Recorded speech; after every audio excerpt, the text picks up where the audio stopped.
વડોદરાના હરણી વિસ્તારમાં મનુષ્ય સ્વરૂપે બિરાજતા હનુમાનજીનું મંદિર આવેલું છે. ભક્તોના જીવનમાં આવતી સમસ્યાઓ દૂર કરતા દેવ ભીડભંજન હનુમાન તરીકે પૂજાય છે. દાદાનું મંદિર ત્રેતા યુગમાં સ્થપાયેલું હોવાની માન્યતા છે. વિશ્વામિત્ર ઋષિને મળવા ભગવાન રામ આ સ્થળે આવ્યા હતા અને ઋષિ મુનિઓને ત્રાસ આપતા દૈત્યોના વિનાશ માટે હનુમાનજીને ભગવાન રામે આજ્ઞા કરી હતી અને ત્યારથી જ અહીં હનુમાનજી સાક્ષાત બિરાજમાન છે.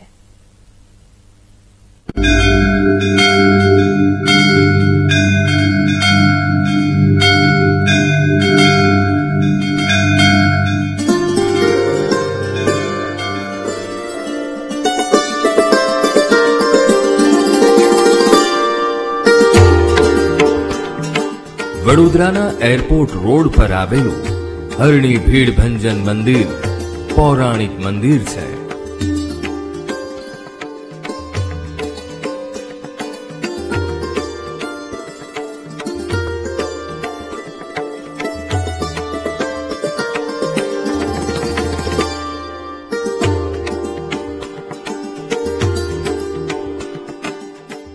હનુમાનજીના આ મંદિરની દ્વાપર અને ત્રેતા યુગમાં સ્થાપન થયું હોવાની માન્યતા છે. રામાયણ અને મહાભારતમાં ભગવાન શ્રી કૃષ્ણ અને શ્રી રામ બંને પધાર્યા હોવાનો ઉલ્લેખ જોવા મળે છે. વિશ્વામિત્ર ઋષિને મળવા ભગવાન રામ અહીં આવ્યા અને ઋષિઓને ત્રાસ આપતા દૈત્યોના વિનાશ માટે હનુમાનજીને અહીં રહેવા માટે આજ્ઞા કરી. ત્યારથી અહીં હનુમાનજી સાક્ષાત બિરાજમાન છે.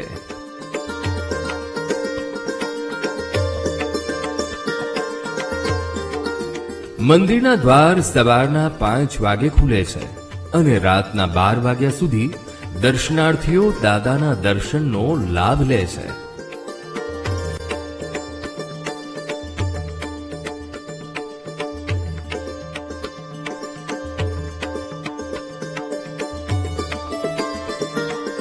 દિવસ દરમિયાન હજારો ભાવિકો હનુમાનજીના દર્શન કરી ધન્ય ધન્ય થઈ જાય છે.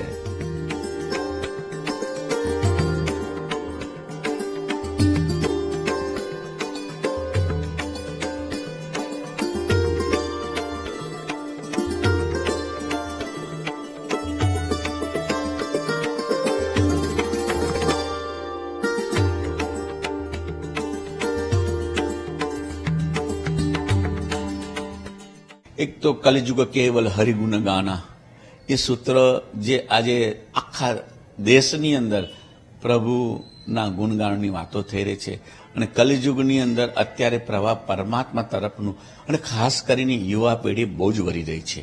હું ઘણા ટાઈમથી જોઈ રહ્યો છું કે યુવાનો વધારે આવી રહ્યા છે મંદિર તરફ અને એની પાછળનું એવું છે કે શ્રદ્ધા હવે ધીરે ધીરે જે લુપ્ત થઈ ગઈ એ પ્રગટ થઈ રહી છે. વિશ્વાસ પ્રગટ અને પરમાત્મા સનાતન સંસ્કૃતિ જાગૃત થઈ રહી છે જે મૂળે અનેક પરિબળો દબાઈ હતી પણ હવે જાગૃત અને જાગૃત થવાના કારણે કે પોતાની શ્રદ્ધા, પોતાનો વિશ્વાસ, પોતાની ભક્તિના પરિણામોનો કારણે આ વસ્તુ લોકોની અંદર જાગૃત થઈ છે. અને લોકો ઘણા મને કહે છે કે અમારા મંદિર કે મારે આ મુશ્કેલીથી આના પાઠ કર્યા, રામ નામના લેખની કરી અને મારું કામ થઈ ગયું.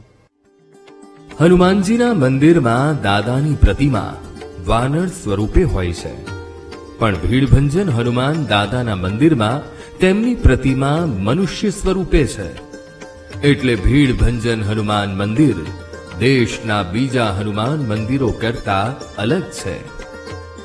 સ્કંદ પુરાણના શ્લોકોના આધારે કહેવાય છે કે અનંત કોટી વર્ષ સુધી વિશ્વામિત્રી નદીના કિનારે રહેવા હનુમાનજીને આજ્ઞા કરવામાં આવી છે અને વીર હનુમાનજી મહારાજ અહીંયા બિરાજમાન થયા છે.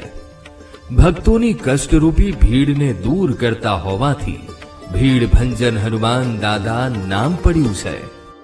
શ્રી રામ ભગવાનની 11 બ્રહ્મ વર્ષ સુધી આ સ્થળ પર મુકામ કરવાની આજ્ઞાને અનુસરી દાદા ભક્તોની રક્ષા કરી રહ્યા છે.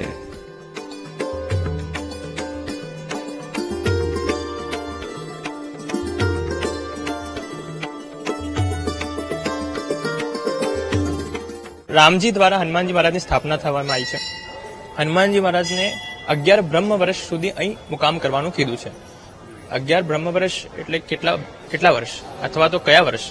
તો 43,20,000 વર્ષનો એક ચતુર્યુગ થાય, જેમાં સતયુગ, દ્વાપર, ત્રેતા અને કલિકાલ બધા સમાપ્ત થઈ જાય.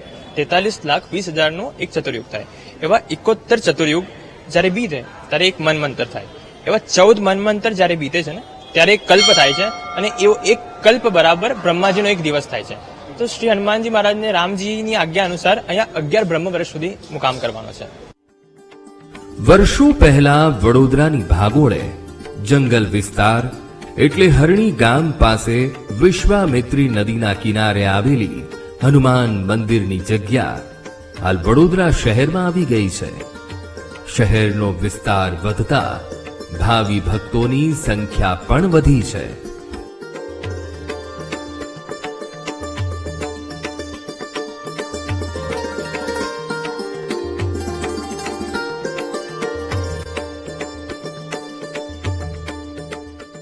વડોદરા અને દેશના અન્ય રાજ્યમાંથી આવીને વડોદરામાં વસતા શહેરવાસીઓ હનુમાનજી દાદાના સુંદર કાંડમાં બેસે છે, ત્યારે તેમને હનુમાનજીનો સાક્ષાત્કાર થયાનો અનુભવ થાય છે.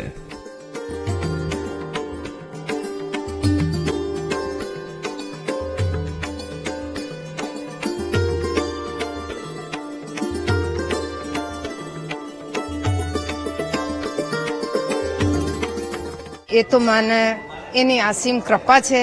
હું સુંદરકાંડમાં બેઠું એટલે મને બાબાના એ થાય છે, મને દર્શન થાય છે બાબાના સાક્ષાત, અને મને બાબુ સાક્ષાત દર્શન આપે છે.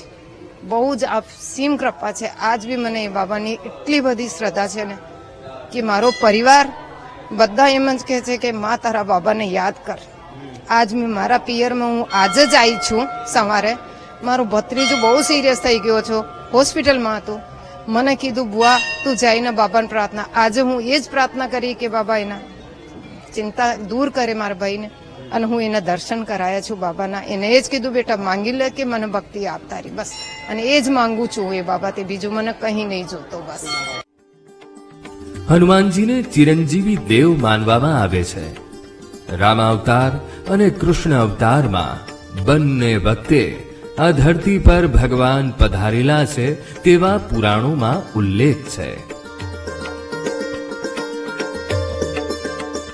કળિયુગના જીવતા જાગતા દેવ હનુમાનજી પ્રત્યેની શ્રદ્ધા વર્ષો જૂની છે.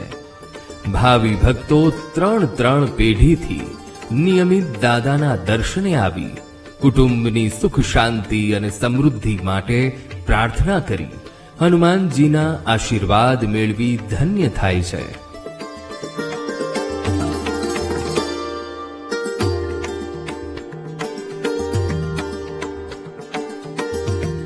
પહેલા અમે સુંદરકાંડમાં આવતા હતા, અને ત્યાર પછી મને બહુ જ આમ શ્રદ્ધા અને દાદાની કૃપા એટલી છે કે શરીરમાં અને દરેક વસ્તુમાં અમારી પ્રગતિ, અમારો વિજય થાય. દાદાની કઈ કાયમ માટે કૃપા રહે છે અમારી પર.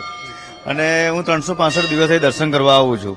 વચ્ચે હું મારા બાબાનું મેરેજ હતું એટલે દાદાભાઈ મેં આશીર્વાદ માંગી ગયો, વિના વિઘ્ન થયું. ત્રીજા દિવસે લગ્ન પત્યા પછી ત્રીજા દિવસે વરસાદ પડ્યો હતો.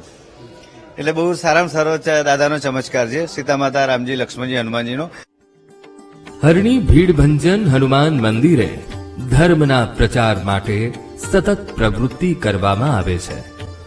ભક્તો માટે હનુમાનજીને તેલ ચડાવવાની સુંદર આધુનિક વ્યવસ્થા કરવામાં આવી છે.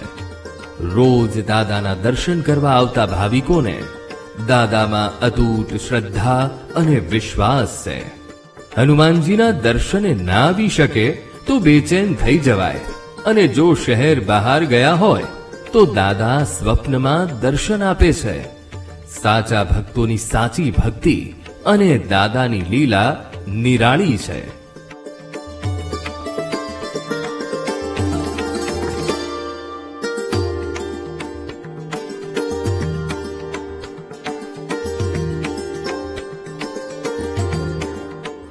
पिछले 10 सालों से मंदिर आ रहे हैं, कम से कम 10 से 11 साल हो गए हमको मंदिर आते हुए, और बहुत इनमें हमको बहुत श्रद्धा है और इससे भी ज्यादा श्रद्धा गुरुजी में है, इन लोग के रख रखाव में हमको बहुत ज्यादा मतलब बहुत ज्यादा है।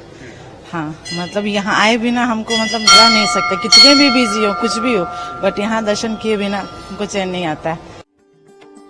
સવાર સાંજ આરતી અને શનિવાર મંગળવારે સુંદરકાંડના પાઠનું પઠન ભીડભંજન હનુમાનજીના મંદિરે ભક્તિમય વાતાવરણનું સર્જન કરે છે।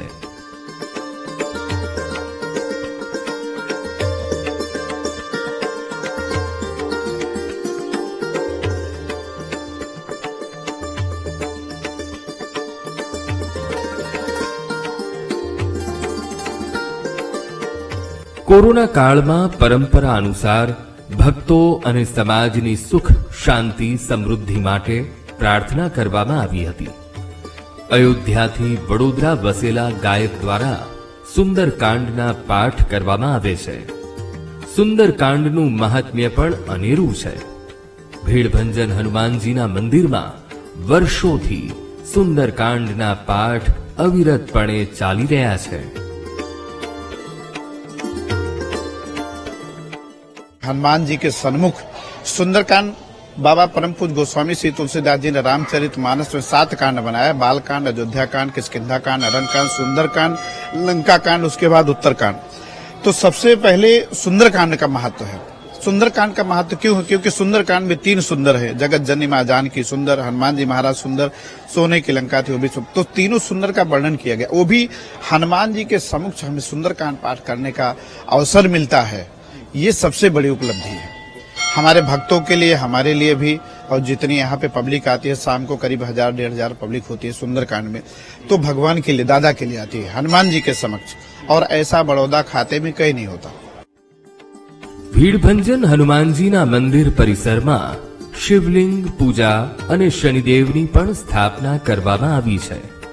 કળિયુગમાં ચિરંજીવી દેવ હનુમાનજીના ભક્તોમાં વધારો થઈ રહ્યો છે, ત્યારે વડોદરાના હરણીમાં આવેલા ભીડભંજન હનુમાન ભક્તોની આસ્થાનું કેન્દ્ર બન્યા છે અને ભગવાન રામના ભક્ત હનુમાનજી ભાવિકોની મનોકામના પૂર્ણ કરી રહ્યા છે।